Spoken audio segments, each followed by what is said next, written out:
Hey, good morning, everybody. It's Hammer. Today is Wednesday, June 12th, 2025. Of course, with Originator Success here with your daily mortgage rate update, the only place on the web where you can join me live each and every day at 9:30 a.m. Eastern Time.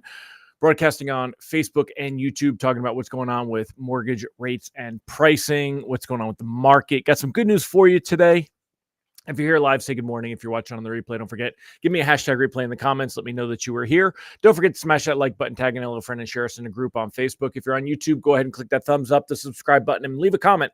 All that stuff does help us, and spread the word. Tell other LOs to watch this. I'd love to get 100 people a day watching live. We average about 50, but I'd love to at least double that. So let's say hi to the live folks here this morning, and then we will jump in all the good stuff. But quick spoiler alert, today is a good day. Rate sheets are much better, at least to start the day, and we could see further improvement tomorrow, depending on how the Fed meeting goes. So we've got a lot to talk about today. Stick around, and we'll be chatting about that. And let's see who we've got here this morning and what our national day is, according to Mr. Ron Siegel. So Mallory Fotiadas, good morning. Megan Lindbergh, great to see you here. Jill Harris, Kenny Rivard, Bobby J. Jones, Alyssa Lartz, Mandy Kangas, good morning all. Randy Teakle, giddy up, sir. Rob Stewart, good morning. Mike Schmulligan, great to see you. All right, Siegel, yes, the hat is back, and today's National Peanut Butter Cookie Day. So let's go ahead and ask, what is your favorite cookie? What is the question of the day?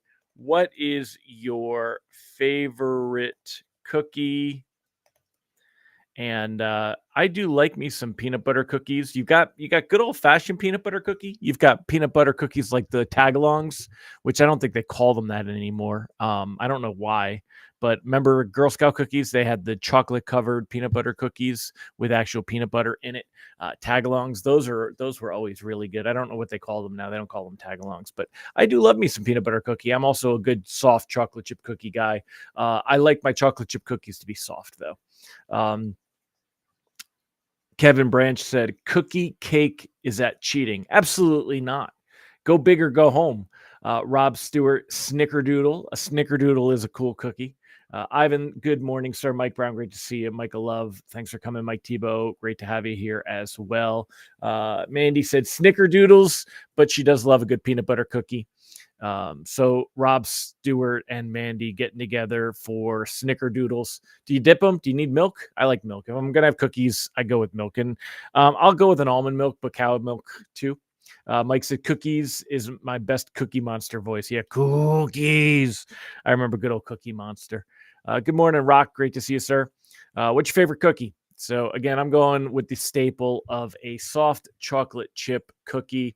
The ones they have with peanut butter. Chips Ahoy makes a Reese's one, soft with that. It's pretty good. Mike's 3 sugar cookies with frosting, molasses, peanut butter, white chocolate, and macadamia nut. Costco makes a really good one like that. Ron's not picky. Most cookies will do. Samoa's from Girl Scouts, oatmeal raisin. Oatmeal raisin is like the redheaded stepchild of the cookies. Not everybody likes oatmeal raisin. Chocolate chip, peanut butter cookies are good. Milk with the Oreo. So, all right, y'all keep answering. I'm going to get into the good stuff. Let's talk about what's going on this morning. If we start the charts here, mortgage-backed securities are killing it today, up 44 basis points to start the day. Why are they up so much? Well, they are up because of the CPI data. The CPI inflation data that came out this morning was killing it. So today, rate sheets are going to be much better than expected, at least to start the day. Remember that this was a 1-2 punch, though. There was a lot of risk floating into today because we got the CPI inflation data in the morning, and then we're going to get the Fed meeting this afternoon.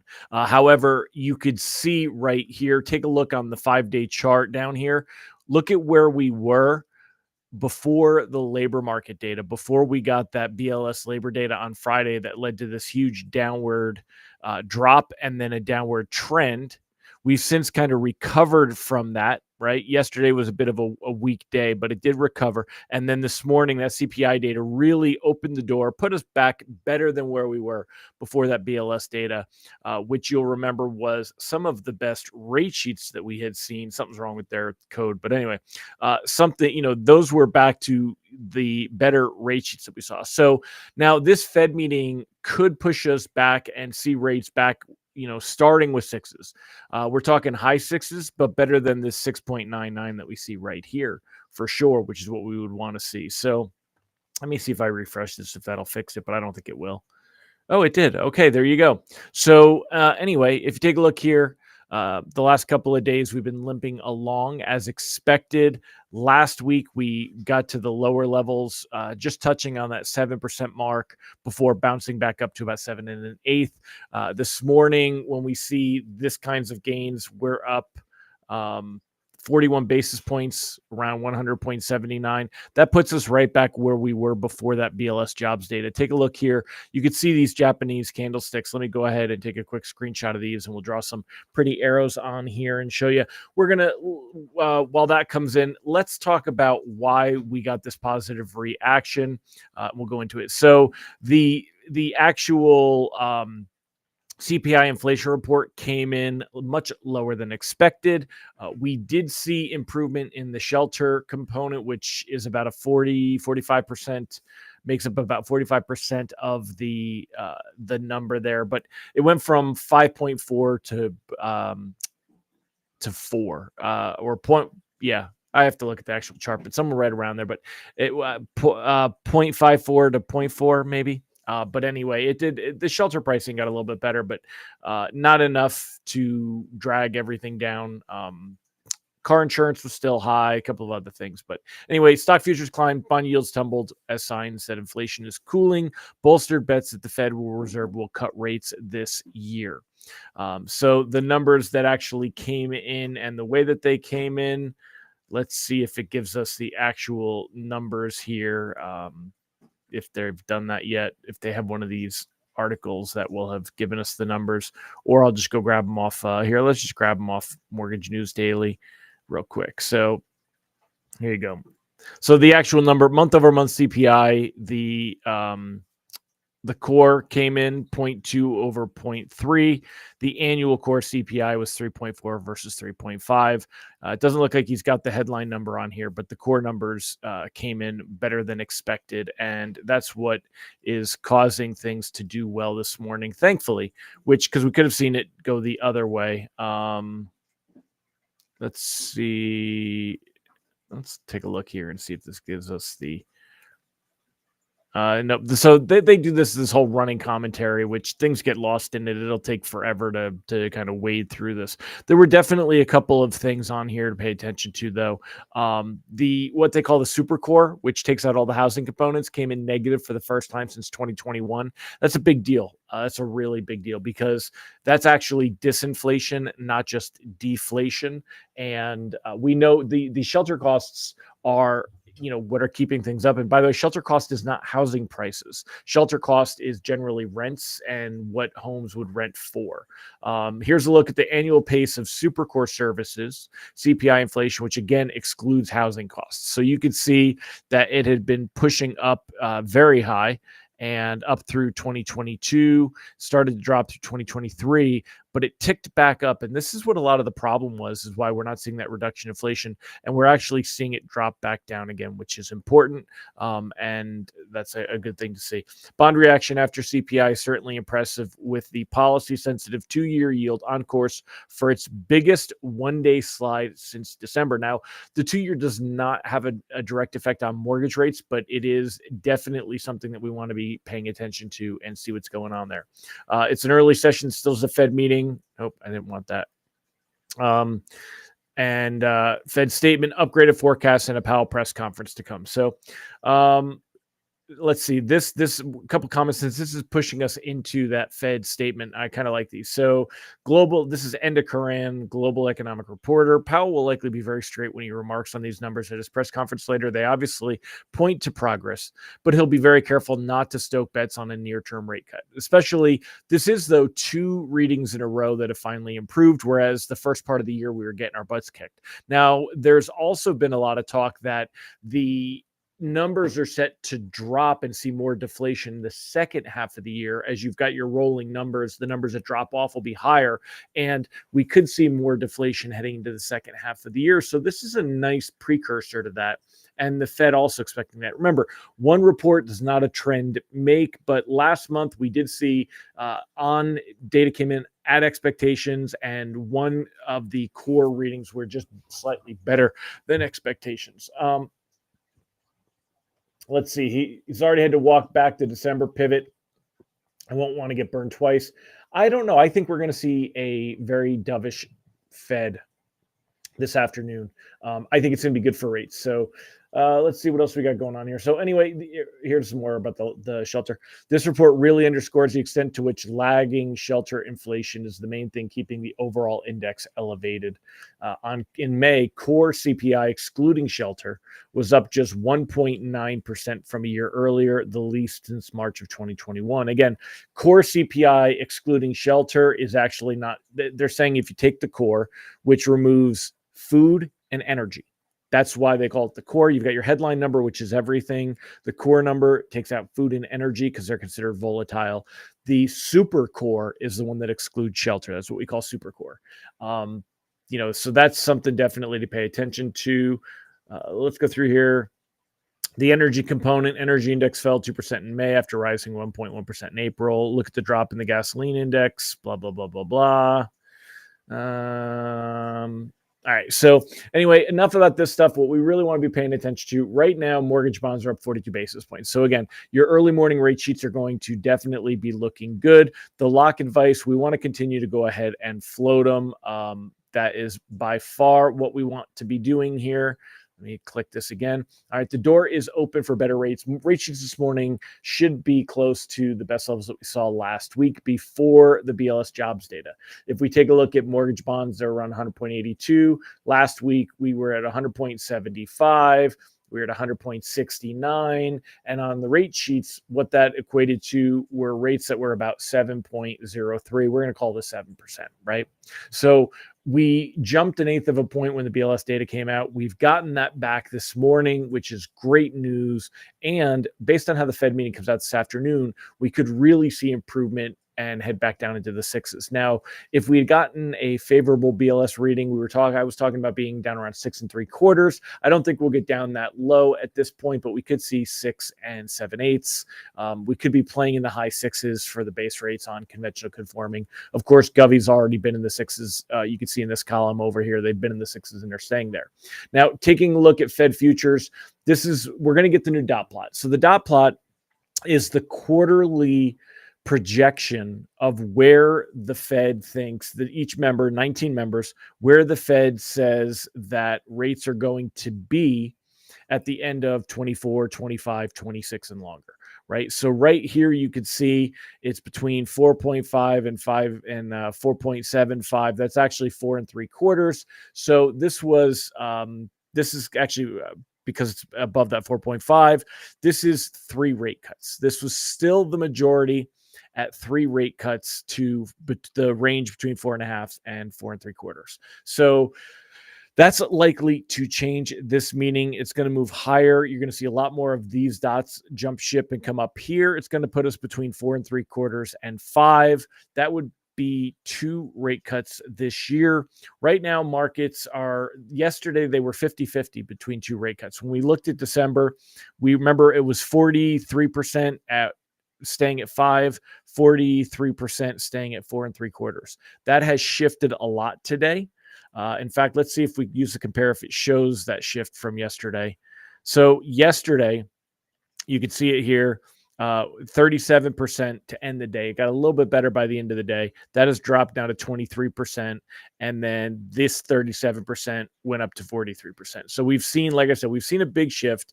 This CPI data has taken the idea of only 1 Fed rate cut, pushed us to the idea that we'll see 2 Fed rate cuts.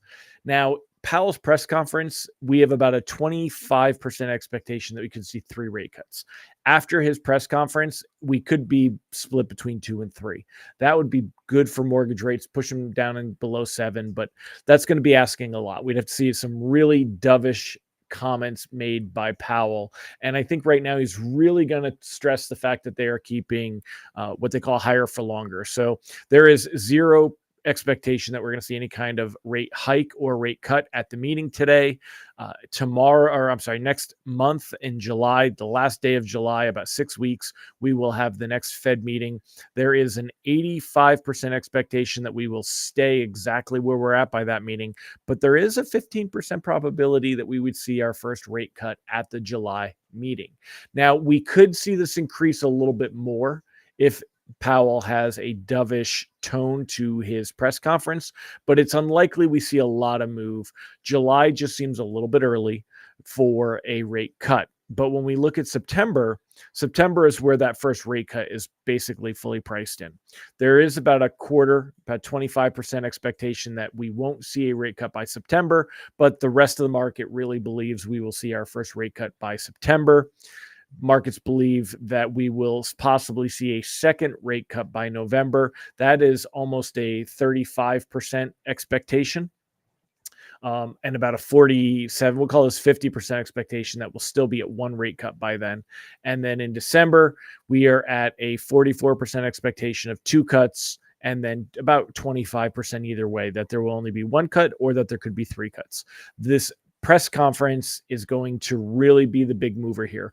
The dot plot is going to form some changes here, and the press conference is going to be the big mover, where we will either see more expectation that we will be between 1 and 2 cuts, which would be these two columns, or that will be between 2 and 3 cuts. And if that press conference is dovish, we will see this. So, Ron, what else were you chatting about here on here? You said that the most populous state in the country is unemployment 25% greater than the national average. Add that to the CPI data, we might see some rate improvement. Yeah, we know that there's definitely a softer labor market than what's been in the headline numbers of the BLS data. So markets just not really pricing to that, though, is the big problem there. But anyway, so all right, my friends, 17 minutes in, here you go. Remember, by the way, if you'd like to sign up and get a free email lock advice to your inbox each and every weekday morning, you can sign up for that, www.ratelockadvice.com. Sent that out already this morning. I'll show you what that looks like real quick. Here is today's email that has already gone out there today with a quick glance of what we think is going to happen and some words to live by. The daily commentary all written out. You're welcome to take this. You're welcome to copy, paste it, call it yours, edit it, tweak it, share it, do whatever you want with it. I don't have any problem with that. Anything that's going to help you, you're welcome to this. It's absolutely free. Sign up at ratelockadvice.com or use this cool QR code. You can also sign up for our text alerts, www.ratetextalerts.com. They're $7 a month. You'll get text alerts of what's going on. Days like today, you're going to be notified a few different times through the afternoon based on what's going on with the Fed activity, but we get a morning alert every day around 10 a.m. You get a wrap-up text between 4 and 5 in the afternoon, depending on what's going on with markets. And it just kind of keeps you abreast. A lot of people don't necessarily need all the live charts and graphs and candlesticks. And if you want something with a nice, simple breakdown, check out our text alerts, ratetextalerts.com, or you can check out this cool QR code here. And also, if you'd like a reminder that I'm going live every day, you can sign up for that at hmmr.io/reminder. Last but not least, check us out at originatorssuccess.com. And find out how we can help you get loans from Google and social media. We help you to get found, be chosen, be found, be chosen, and be remembered. You'll see we've got some awesome testimonials here. Sign up and book a demo with Austin and let him show you about how awesome, and we can help you with some of our amazing stuff here. Be found, be chosen, and be remembered. Check us out at originatorssuccess.com. Go take a look at that. So, all right, my friends, I'm going to wrap it up. We will see what this afternoon will bring. And once we do that, we'll have a lot to talk about tomorrow. I am also going to the TAG EPM TAG event in Atlanta this afternoon. I'll be driving down there. So tomorrow morning, I'll be coming to you from Atlanta for Thursday and Friday morning. So Ron said, I put your commentary into Chat GPT with specific prompts each day. and send it to my subscribers. Thanks for the time saver, Hammer. You're welcome, Ron. Ron, I know you could write my commentary. You'd probably write it better than I do, my friend. You're very much in the know with this stuff, and I am honored that you trust me enough to use what I put in there and artificial intelligence, to dumb it down and send it out. So Mike said, what time's the press conference? 2:30 p.m. Eastern time. The Fed, I'm sorry, Mike, I take for granted because I talk about this stuff so often.